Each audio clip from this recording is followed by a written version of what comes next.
There's a crystal sitting on the shelf of every supermarket in the country that wipes out an entire cockroach population in 48 hours. It costs under $1 per use. It has been registered with the EPA as an insecticide since 1951. It eliminates the foragers, the juveniles, the egg cases, and the breeding females, every last one. And it accomplishes this from the inside out, using the insect's own feeding behavior as the delivery weapon. For over a century, this was the go-to roach eliminator in every American home. Your great-grandmother kept a tin of it beneath her kitchen sink. She did not need a phone number for an exterminator. She did not need a seasonal maintenance plan. She needed a pinch, a bottle cap, and 10 minutes. Then the pest control industry became a $26 billion machine, and a crystal that cost pennies had to vanish from public memory. They did not stop recommending it because it stopped working. They stopped mentioning it because it worked far too well. A substance that ends your roach problem permanently for under $1 cannot generate a $300 service visit. And what cannot generate a service visit cannot sustain a recurring revenue empire. This is the story of the cheapest, most devastatingly effective roach eliminator ever identified. And the billion-dollar industry that prayed you would never find this video. If these stories matter to you, the subscribe button and the bell are the only way to make sure this knowledge stays alive. Here we unearth what the home and outdoor industry buried. Now let me take you back to 1702, in a cramped laboratory in Paris, France. A French chemist named Wilhelm Homburg was conducting mineral experiments with a strange white crystalline salt recovered from volcanic hot spring deposits in Tuscany, Italy. The mineral had been traded across the Mediterranean since ancient times, used in ceramics, metalworking, and traditional medicine across the Arab world and Persia, but nobody in European science had analyzed its chemistry in a controlled setting. Homburg dissolved it in water, evaporated the solution repeatedly, and recovered pure white crystals that he named sal sedativum, calming salt, because of its mild soothing properties when applied to the skin. He had no way of knowing that what he had purified would one day be the foundation of a billion-dollar industry's worst nightmare. The mineral was boric acid, a compound that had been carried along the Silk Road since ancient times, valued in China, Persia, and Tibet for generations before a single European chemist gave it a Latin name. Within decades, boric acid was being used across European households as a preservative, an antiseptic, and a cleaning agent. By the mid-1800s, it had reached American shores and earned a permanent place in every domestic supply cupboard from Maine to California. Families used it in wound treatment, eye wash solutions, fabric preservation, and general household cleaning. It was as common and unremarkable as salt, but there was one use of boric acid that the industry would eventually prefer you forget entirely: pest elimination.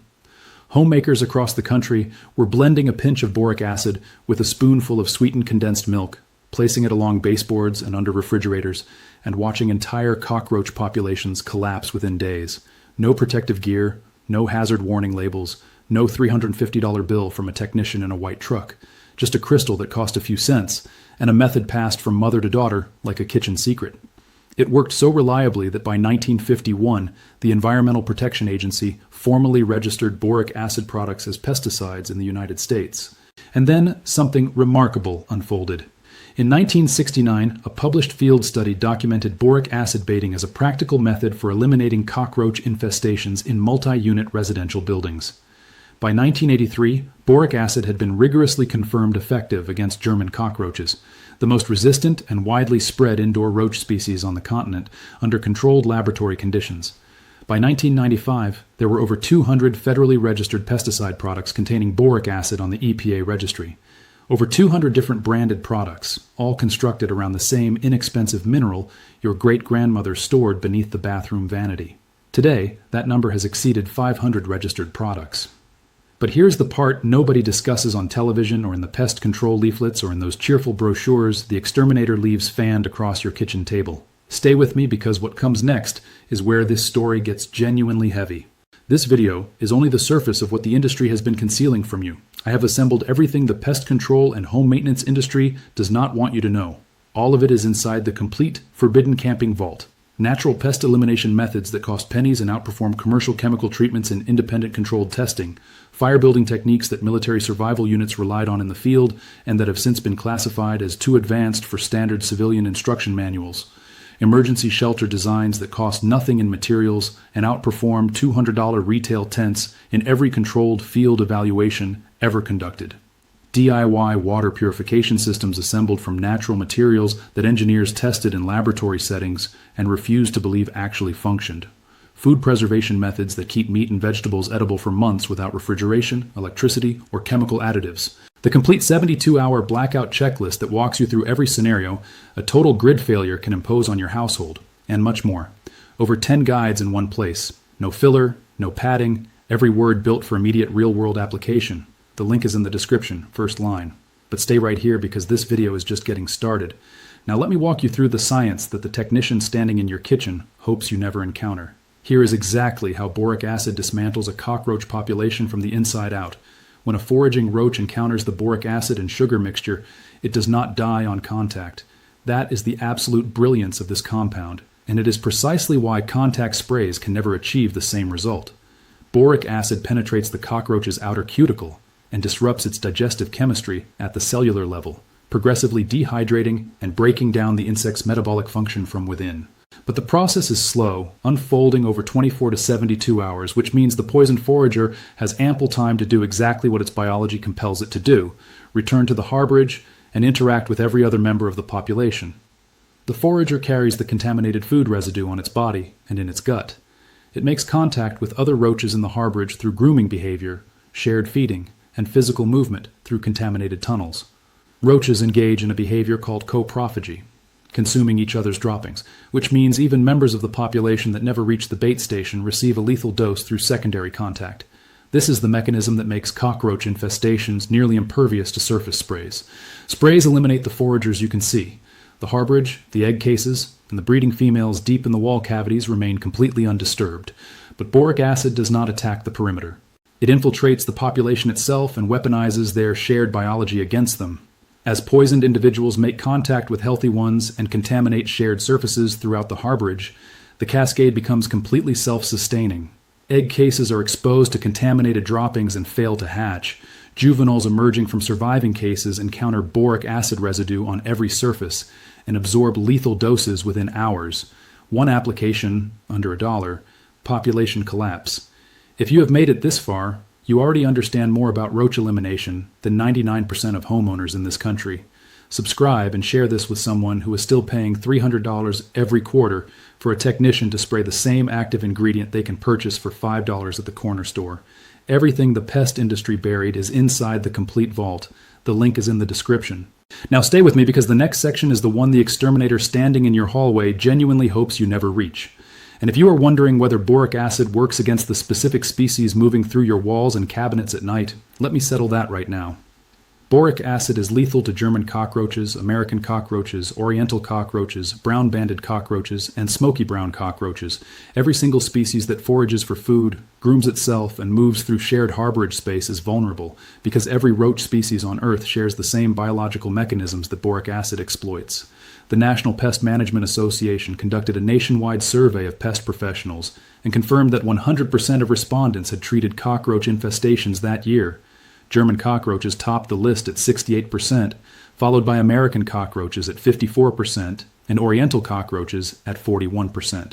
And more than half of those professionals acknowledged that infestations are intensifying across the country year over year. Here are numbers that should make every homeowner genuinely angry. Approximately 14 million American housing units reported seeing cockroaches in the previous 12 months according to the most recent American Housing Survey.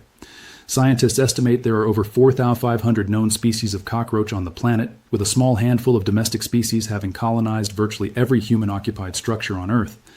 A single breeding female German cockroach can produce up to 400 offspring in her lifetime, with each egg case containing 30 to 48 embryos and hatching in under 30 days under warm indoor conditions. Every one of those offspring can be reached through secondary boric acid exposure before they ever make contact with a bait station. Across all generational groups, cockroaches consistently rank as the single most distressing household pest, triggering the most service calls, the most urgent repeat treatments, and the most expensive long-term contracts in the entire pest management industry, all fighting the same insect, all being directed toward the same costly quarterly service programs. Now here's where the story shifts from science to something considerably darker. Why is every homeowner not simply using boric acid? Why does a $26 billion pest control industry exist to address a problem that a $5 box of powder resolved over a century ago? Because you cannot construct a subscription business around a product the customer only ever needs once. The entire pest control business model is engineered around a single foundational concept: recurring revenue. Industry analysts have confirmed that the average pest control company generates between 70 and 85% of its total annual income from monthly or quarterly service agreements, not one-time permanent resolutions. Ongoing contracts that charge your account every quarter for the entire duration of your home ownership. Think carefully about what that means for the recommendation you receive when that technician walks through your front door. The company that arrives does not profit by solving your roach problem completely. It profits by managing your roach problem indefinitely. Just controlled enough that you keep renewing the contract, but never eliminated enough that you stop calling. A single boric acid application that collapses the entire population within 72 hours is the single most destructive possible outcome for their revenue model. The average American homeowner spends between $150 and $350 for a single professional cockroach treatment visit. Severe infestations in multi-unit buildings can reach $2,000 for a single intervention. And most exterminators strongly recommend quarterly service programs costing $400 to $600 per year, every year, for as long as you occupy the property. Over a 10-year period, that represents $4,000 to $6,000 directed at a problem that a bottle cap of white powder and a half teaspoon of sugar could have resolved on the very first evening. Now multiply that by the tens of millions of American households dealing with cockroach activity right now. You begin to understand why the industry has worked so hard to ensure you never saw this video. You cannot patent boric acid. It is a naturally occurring mineral compound drawn directly from the earth. You cannot engineer a proprietary blend that forces the customer to repurchase every season. You cannot build product dependency around a solution that sits on the same shelf as dish soap and costs less than a newspaper. The entire economic architecture of the pest control industry requires customers who do not know what their grandparents already knew. Boric acid represents everything that model is designed to suppress. It is inexpensive. It is natural. It is available at every grocery store, hardware retailer, and pharmacy in every town and every state. And it works completely the first time, so it had to be buried. Not banned outright, because a ban would have raised too many questions. Just quietly smothered beneath an avalanche of branded chemical products, professional licensing requirements, state certification programs, and multi-million-dollar advertising campaigns engineered to persuade the average homeowner that eliminating roaches is a task for a trained and certified specialist. It is not. The pest control industry spent decades constructing a fortress of complexity around a problem your grandmother solved with a mixing bowl and a steady hand. Let me dismantle that fortress for you right now. Here's exactly what to do, step by step. Visit any grocery store, hardware retailer, or pharmacy and purchase a container of boric acid powder. It costs approximately $5, and a single container will treat your home repeatedly across multiple years. In a clean small dish, combine 1 teaspoon of boric acid with 2 teaspoons of powdered sugar and a few drops of corn syrup or honey to create a thick, attractive paste. The ratio here is absolutely critical, and I need you to pay close attention. 2 parts sugar to 1 part boric acid. Too high a concentration of boric acid and the roaches will detect an aversion in the bait and refuse to feed on it. Too low a concentration and survivors will retreat before receiving a lethal dose, allowing the population to stabilize and recover.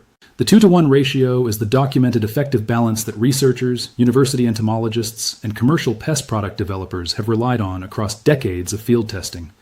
Take the paste and place small amounts, the size of a pea, inside plastic bottle caps or on small squares of cardboard. Position these bait stations along baseboards, beneath the refrigerator and stove, inside cabinet corners, under the sink, and near any visible entry points, cracks, or pipe penetrations. If the roaches in your home appear to favor grease and protein over sweets, which certain species do in certain seasons, blend 1 teaspoon of boric acid with 2 tablespoons of peanut butter or bacon grease instead, and deploy it in the same locations. Now here is the single most important instruction in this entire process, and the one point that determines whether the method succeeds or fails completely. Do not disturb the roaches you observe moving toward the bait.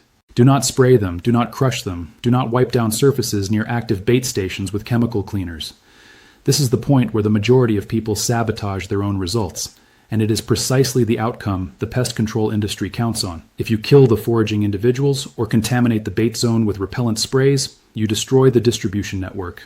The harborage population survives untouched, the breeding females continue producing egg cases, and within weeks you are back on the phone scheduling a service visit, which is exactly how their entire business model functions. Leave the foragers undisturbed, allow them to feed freely on the bait, and allow them to carry that lethal payload back through every surface and contact point in the harborage. Within the first 24 hours, you may notice increased activity near the bait stations as more individuals are recruited to the food source. This is not failure. This is the elimination cascade beginning. They are mobilizing the full foraging force of the population, establishing chemical trails directly to your trap, pulling every available individual toward the poison. By the following morning, the activity will begin declining noticeably. By 72 hours, the population is in irreversible collapse. Breeding females have been exposed through contact and consumption. Egg cases are failing. Juveniles are encountering lethal residue on every harborage surface. Replenish the bait once after 5 days to intercept any remaining individuals or isolated satellite groups, and the process is complete. One homeowner in the Midwest reported that after 4 consecutive years of paying a monthly pest service contract, she deployed boric acid bait stations on a Thursday evening and found 0 living cockroaches anywhere in the property by Saturday morning. Her annual pest expenditure had exceeded $600. Her boric acid application cost her approximately 8 cents. Now I want to be straightforward with you about something, because transparency is what separates this channel from the industry that profits from your confusion. Boric acid is classified as low toxicity for humans and domestic animals, but it is not completely without risk if consumed in large quantities. The EPA considers it safe for household use in the concentrations and application methods described, but reasonable precautions are still appropriate. Keep bait stations away from areas accessible to young children and pets. Use enclosed delivery points, such as plastic bottle caps placed behind large appliances or inside closed cabinet spaces where only insects can access the material. Wash your hands thoroughly after preparing and placing the mixture.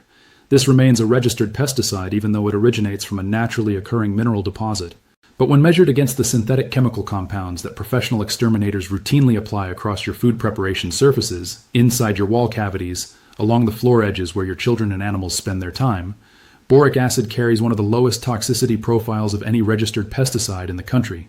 This knowledge did not vanish because it stopped working. It vanished because a $26 billion industry needed it to. Every single year, millions of households wage the exact same battle their great-grandparents already won with a pinch of white powder from the medicine cabinet. The cockroaches did not change. The powder did not change. The only thing that changed was who collects a profit from your unawareness. Boric acid is still sitting on that shelf right now, still $5, still waiting for you to remember what they spent decades and billions of dollars making you forget. If this video made a difference, subscribe and share it with every homeowner you know who is still writing quarterly checks to an exterminator for a problem their grandmother eliminated for free. Every share preserves what the industry worked to erase from public knowledge. Every subscription keeps this vault open for the next person who needs it. The next vault opens soon, and what is concealed inside that one is even heavier than this.